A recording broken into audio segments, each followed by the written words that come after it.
ছেলেরা খুব ডেঞ্জারাস এখনকার দিনে, একটু দেখে তোমার মতন আরও যেন 4-5টা গার্লফ্রেন্ড ঘোরাচ্ছে কিনা ওটা কিন্তু একদম মানে মাথায় রাখবে। 14ই ফেব্রুয়ারি তো সব জোড়ায় জোড়ায় ঘুরবে, আমাদের তো জোড়া নেই।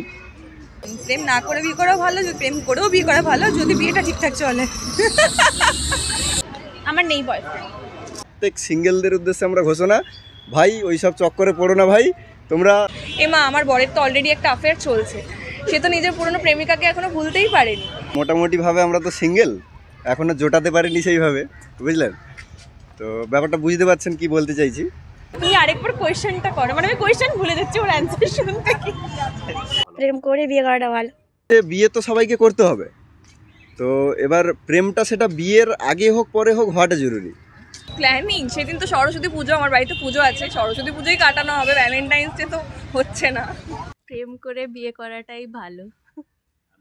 একদম সহমত, প্রেম করে বিয়ে করাটাই ভালো। আমাদের বিয়েটা এভাবেই হয়েছে, প্রেম করে বিয়ে। বিয়ের পরে যদি প্রেমটা হয় ওটাও আরও ভালো, ওটা নতুন নতুন একজনকে নতুন নতুনভাবে ইয়ে করা। আর বিয়ের আগে যদি যে প্রেমটা ওটা হয় কি যে আগে থেকেই তো চেনা, আগে থেকেই সব কিছু তাকে আরও ভালোভাবে বোঝা, এটাই। অফকোর্স যে প্রেম করাটা বেটার। অ্যান্ড তো দুটো দু রকমের, বাট আমি বলবো যে দুটোই ভালো, কোনোটাই খারাপ না। বেসিক লয়্যালটি যদি না থাকে তাহলে তুমি তার সাথে প্রেম করা, তাকে এতটা সময় দেওয়া, এতটা এফোর্টস দেওয়া, এতটা ভালোবাসা তুমি করছো কিসের জন্য? যদি সে তোমার প্রতি শুধু একা সেটা করছে না, আরও মানুষজনের সাথে করছে, লয়্যালটি খুব ইম্পর্টেন্ট। তো ধরা পড়লে তো ব্রেকআপ।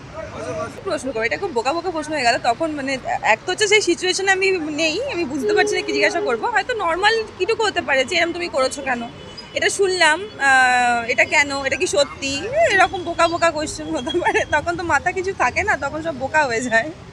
কন্টিনিউ করা উচিত, আরেকবার চান্স দেওয়া উচিত। টাইম পাসের জন্য রেখেছে তার কাছে তো থেকে তার জীবনটা নষ্ট করে লাভ নেই। তো আই উড সে যে যাকে বেশি ভালোবাসে তার কাছে চলিয়ে। আমি মনে করি মানুষকে একটা সুযোগ দেওয়া উচিত, দেখবো। বাট বিশ্বাস জিনিসটা এরকম মানুষকে একবারই করা যায়, সেকেন্ড টাইম করা যায় না।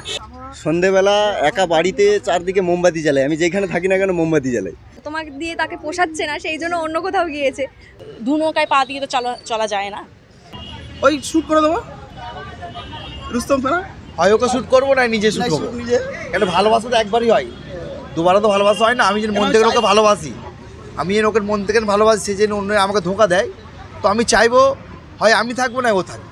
আমি ছেড়ে দেবো, ও যখন অন্যজনের সঙ্গে হ্যাপি আছে থাক না। একদমই না, নিজেই সারপ্রাইজ হয়ে যাবো হয়তো কিছু একটা। প্রথম কথা হচ্ছে ভালোবাসা মানুষ নেই, তো সারপ্রাইজের চিন্তা ভাবনা কোনো ব্যাপার নেই, যদি থাকতো তো ভাবতাম। আজকের দিনটাকে আমরা ব্ল্যাক ডে হিসাবে পালন করব সমস্ত সিঙ্গেলরা, ইন্ডিয়ান আর্মিদের সম্মান জানানোর জন্য। পুলওয়ামা হামলায় যে আমাদের ভারতীয় সেনারা যে শহীদ হয়েছিল, সেই শহীদ দিবস পালন বা শহীদদের উদ্দেশ্যে শ্রদ্ধার্ঘ্য নিবেদনের উদ্দেশ্যে আমরা এই 14ই ফেব্রুয়ারিটাকে প্রত্যেক সিঙ্গেলদের উদ্দেশ্যে আমরা ঘোষণা, ভাই ওইসব চক্করে পড়ো না ভাই তোমরা, ভারত মাতার সন্তান।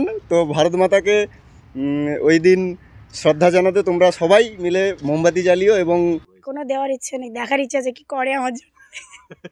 সারপ্রাইজ বলতে অনেক দিনের ইচ্ছা আমার যে ওকে একটা বাড়ি গিফট দেওয়া, মানে ফ্ল্যাট কিনা।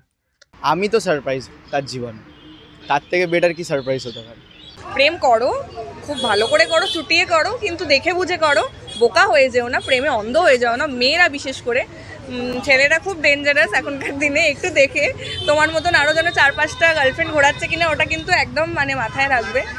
বাকি love is a very beautiful feeling, ভালোবাসার ফিলিংটা একটা খুব অন্যরকম ফিলিং। যদি ঠিক মানুষকে খুঁজে পাও তাহলে নিশ্চয়ই প্রেম করো, চোখ বন্ধ করে প্রেম করো, তারই হাত ধরে বিয়ে করো, ফ্যামিলি বানাও, খুশি থাকো, এটাই। হ্যাঁ প্রেম করো, কিন্তু বুঝে শুনে করো।